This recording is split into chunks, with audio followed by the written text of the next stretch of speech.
Regular Show was never subtle with its characters.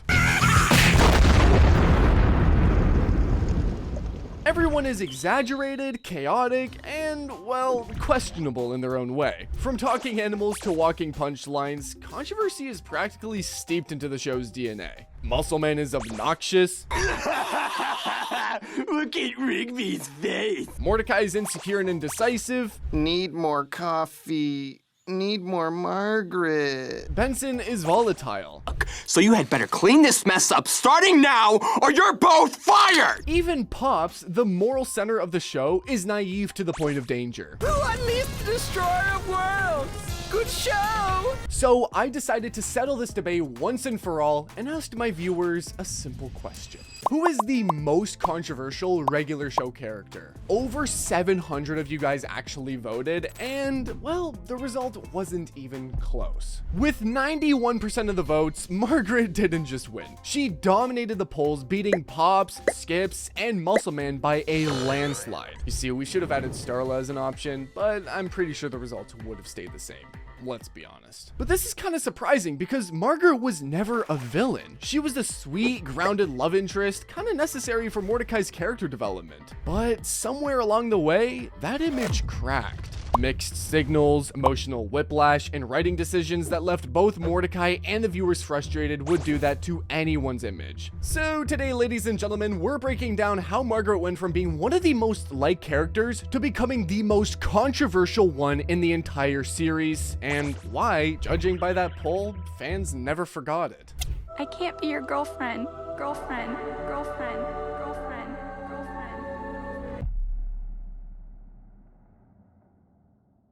When Margaret was introduced to us in the episode Caffeinated Concert Tickets from Season 1, she was a kind, caring, and down-to-earth Robin who rarely got upset or angry. She was of course friends with Eileen and worked at a coffee shop as a waitress. It was clear that she was the object of Mordecai's crush, and her presence established a running gag, Mordecai awkwardly trying to impress her while she remained friendly and largely unaware of his romantic intent. In the first episode, Mordecai was reluctant to go to a fist pump concert until he learns that Margaret loves them, and suddenly, he is doing everything he can for a ticket. Old, but I remember them from when I was a kid. Besides, everyone is gonna be there.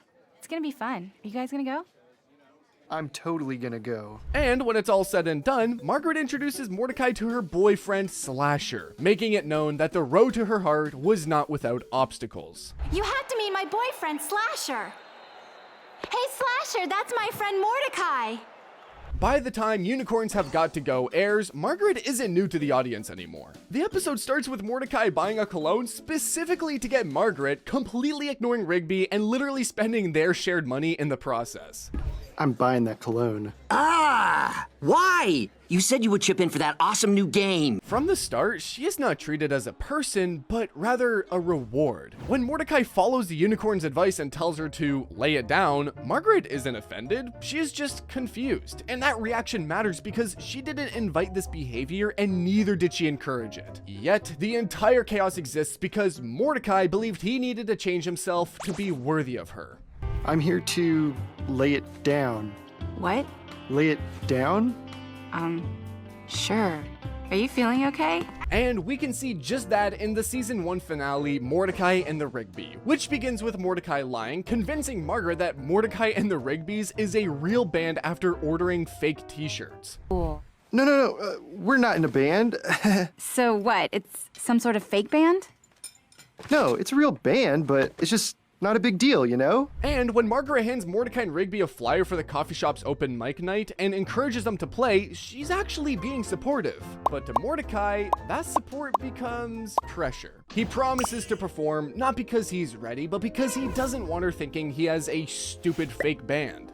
I just didn't want her to think we had a stupid fake band. But now we gotta play that open mic tomorrow. So, for everything that follows, like time travel and future selves, exists solely to maintain and further that lie. Even when Mordecai tells Rigby that lip syncing is not cool and makes their future selves disappear, the show frames this as a moral crossroad instead of a romantic one. Margaret is just there, existing because she was made to. Now, she is impressed by Mordecai, but then just casually introduces her new boyfriend, Angel.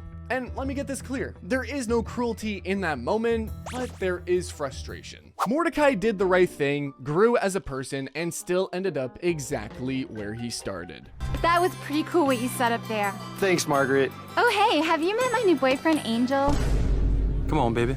We don't want to be late for our dinner reservation. Margaret was simply living her life. She was not misleading, but the show repeatedly tied Mordecai's biggest growth moments to her approval, only to deny resolution. This eventually made the audience turn on her role in the show. And in the seasons to come, the show kept on building emotional disasters around her while keeping her away from the fallout. Like in the episode It's Time from Season 2, which turns Margaret into the silent trigger for one of Mordecai's darkest spirals, even though she never does anything technically wrong.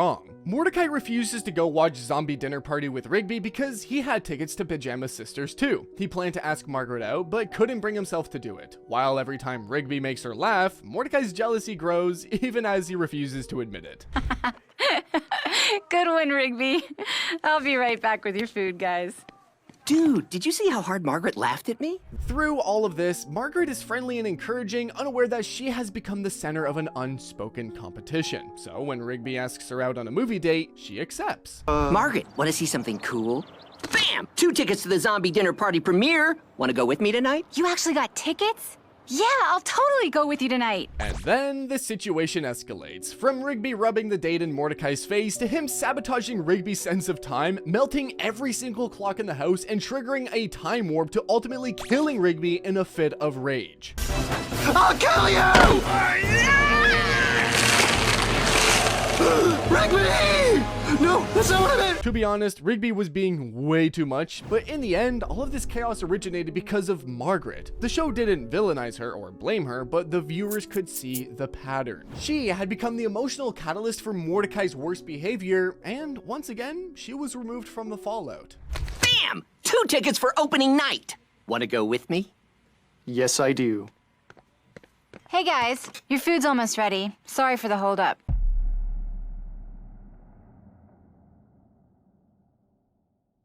Then came the episode Do Me a Solid, where Mordecai is no longer just a neutral character when she reveals that Mordecai didn't get a date with her because she likes him or because he finally asked her out. He got a date with her because she was doing Eileen a solid. Like tonight I broke a date so Eileen could go out with Rigby. Wait, you're only here because you're doing Eileen a solid?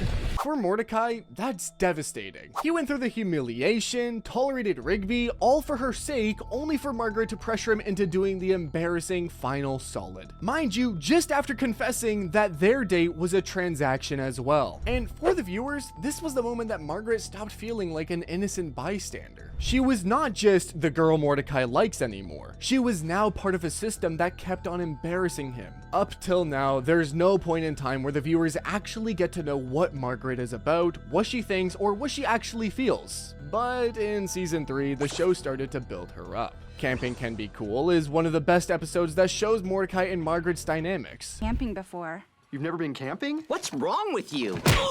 When Mordecai invites Margaret and Eileen on the camping trip, Rigby suddenly inquires about Margaret's dating life. And when she says she's single, not dating anyone for a while, the plan is set in motion. I bet your boyfriend won't like you going on a camping trip with 2 dudes. Ugh, what boyfriend? I'm not seeing anyone right now. Guys are jerks. From that moment, the episode is framed as a low-key double date. 4 of them hanging out, and there's hiking, swimming, watching wildlife before both the pairs go separate ways. While Eileen and Rigby play video games, Margaret spends her time with Mordecai, watching stars, talking about the future, and sharing nearly romantic moments. The thingies? Thingies? Yeah, Constellations? yeah, constellations. She talks about wanting to graduate, quitting her job at the coffee shop, and this is when the viewers actually get a glimpse of her life outside being Mordecai's love interest. Until I can finally quit my dumb job. Oh, what? Then where will I get my coffee from? The coffee will still be there. Yeah, it just wouldn't be the same. Then, of course, there's this bit about the dear human, which makes the episode bizarre, but at the end, everyone talks about the fun they had, and Margaret thanks Mordecai for showing her that camping was fun. Ride my first camping trip. Thanks, Mordecai.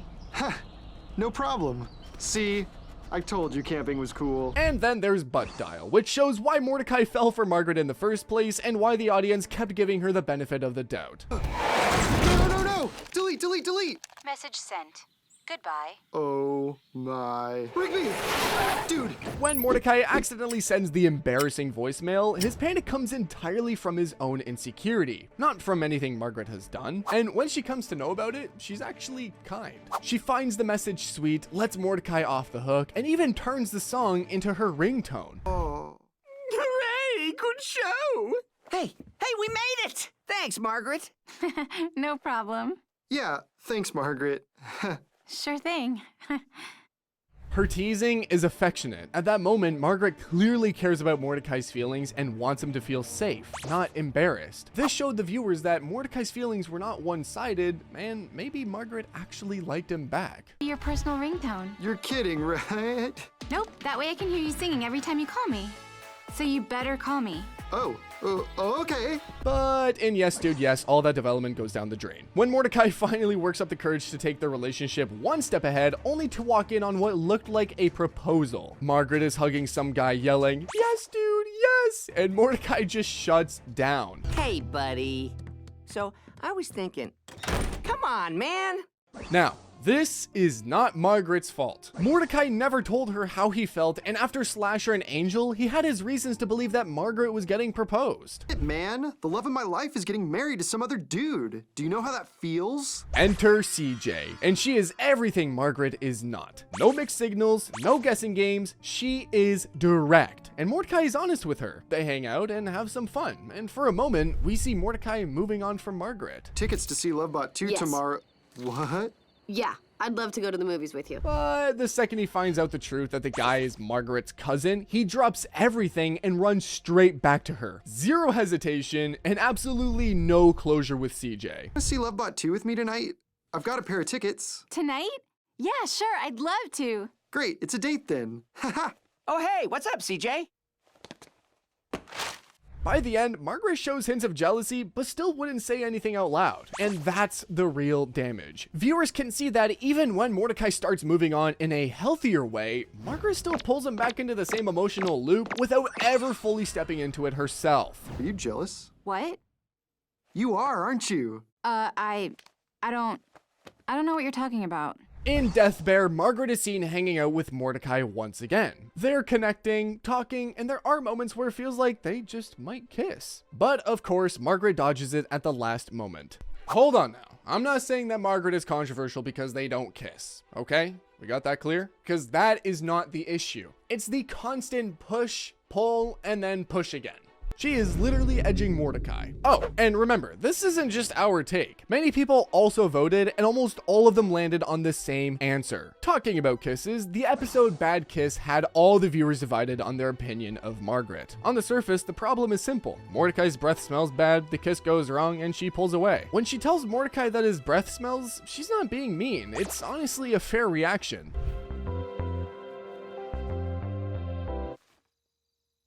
And some fans actually do agree with that, saying Margaret wasn't rude or dramatic when she pulled away. She simply just didn't want to continue kissing someone with bad breath and explained it calmly. However, some people argue that she should have just kept silent instead of ruining the moment. Now, in my opinion, Mordecai should have had some mints on him. And if he didn't, even if Margaret told him to stop kissing, maybe she could have just helped him out and gave him a mint as well. You know, just continue doing your thing, you know?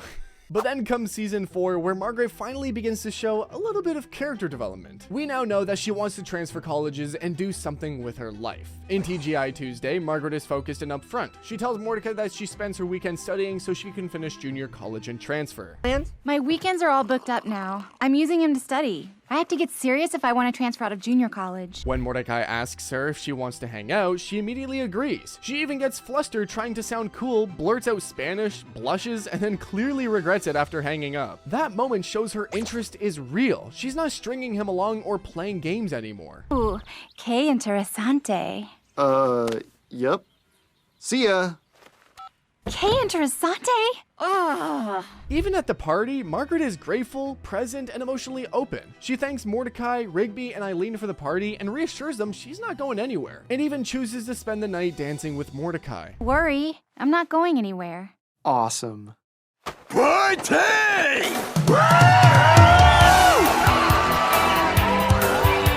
This This episode was wholesome, and Margaret was at her most likable, kind, sincere, and quietly interested. She didn't promise anything long-term, but at least she didn't pull away. In picking up Margaret, Mordecai offers to take Margaret to the airport, and she doesn't brush him off or play coy. Hey, Margaret, I can take you. Really? Yeah, sure. I'll give you a ride. Oh my gosh, thank you. You're a lifesaver. When Mordecai asks her to trust him at the bridge, she does. Margaret doesn't argue or second guess him, and once they make it to the airport, she thanks him for always being there and explicitly says she doesn't trust many people. You're always there for me. I mean, there's not a lot of people I can say that about. And when Mordecai cannot express his feelings out loud, Margaret is decisive and kisses him.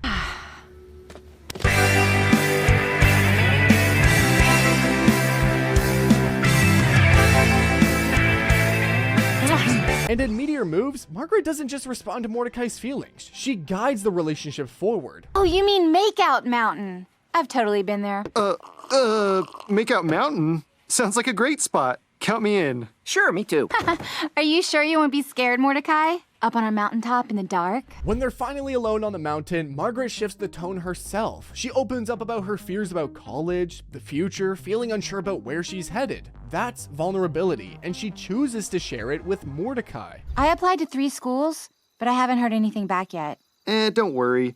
I'm sure you'll hear something soon. Then comes the key moment. She toasts to friendship, which sounds like a step back, but she immediately follows it up by admitting the truth she's going to miss Mordecai the most when she leaves. That's her telling him he matters more than anyone else in her life right now. To us being good friends. There's one reason I don't want to leave. This is it. She's setting you up. Just pull the trigger. I would really miss you, Mordecai. By the end of the episode, they're holding hands and clearly closer than before. But this is the baseline that makes later episodes so frustrating, because Margaret takes a massive U-turn in Stake Me Amadeus. When Mordecai asked her to be his girlfriend, Margaret admitted that she really likes him and said that this was the first time she felt she was in a relationship that could actually go somewhere. But she also tells him the truth. She had been accepted into her dream university and she couldn't give that up. She chose her future over the relationship, and that choice was reasonable. There's something I need to tell you. For the first time ever, I feel like I could be in a relationship that could actually go somewhere. But there's this.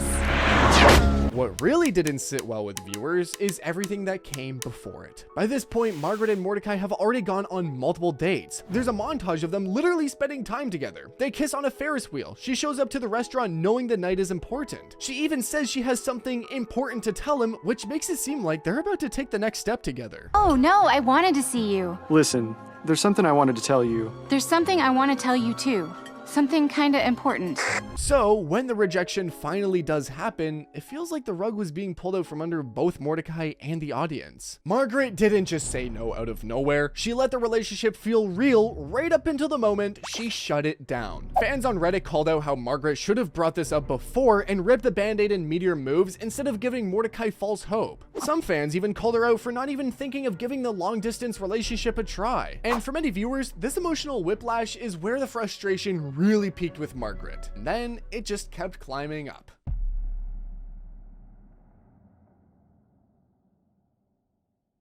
Because when Margaret returns in season 6, she doesn't just re-enter the story, she reopens wounds that never fully healed. In the episode Merry Christmas Mordecai, Mordecai is finally happy with CJ, stable in a way he's never been before, and for once, not chasing a version of his life that doesn't exist anymore. But the moment Margaret comes back, that progress starts to unravel. Hey! I'm glad you're here. I wanted to talk to you earlier at the post office, but it seemed like you're in a rush.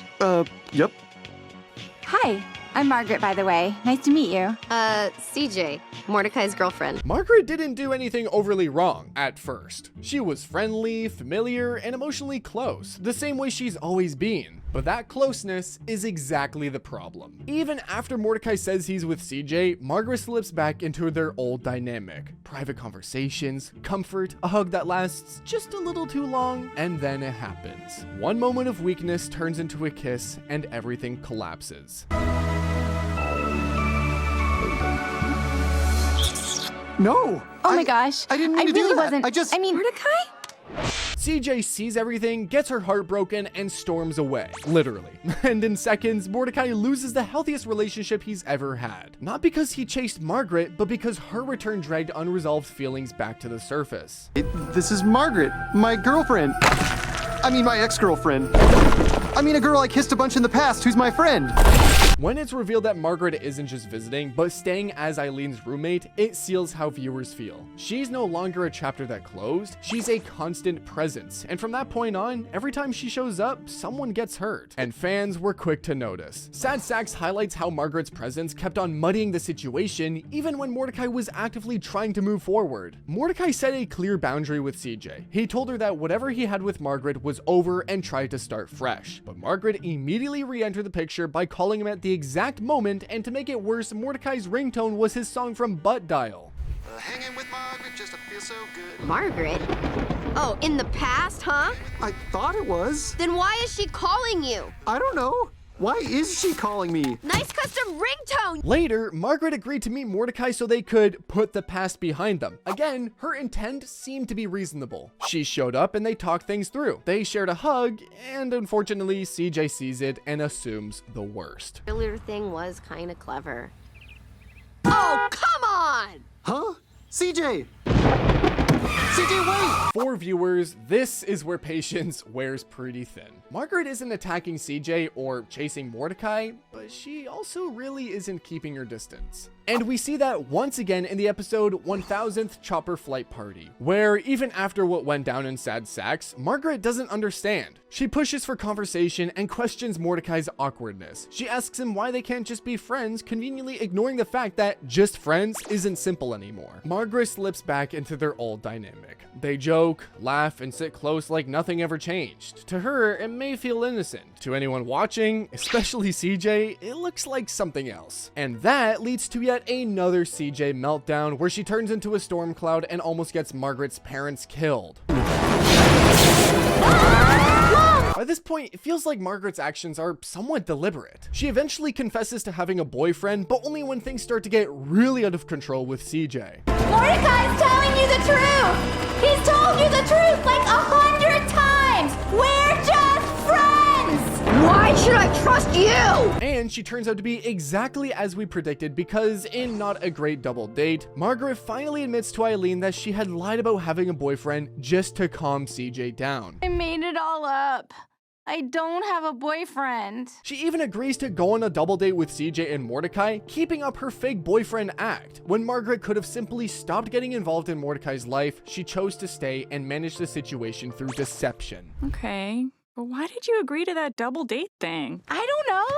CJ was really excited about it, so I just went along with it. At this moment, she's showing why she won our most controversial character poll. Fans criticized her behavior, noting how she could have simply just stated that her and her boyfriend broke up instead of going through an elaborate lie, which wasn't a nice thing to do at all. And the worst part isn't actually the lie itself, it's what comes after. Because when she is put on the spot, she admits she still has feelings for Mordecai directly to CJ. Still have feelings for Mordecai.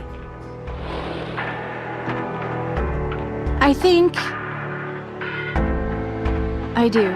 That confession just detonates everything. But thankfully, Mordecai runs after a crying CJ instead of getting hung up on Margaret again, just like this Redditor also noticed.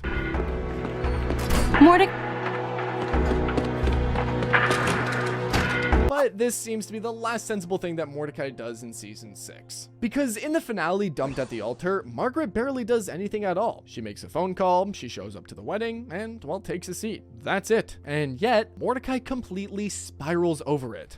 But I just wanted to say sorry for what happened on our double date. I apologize to CJ too. I didn't mean to make things weird, it's just... Yeah, it's cool.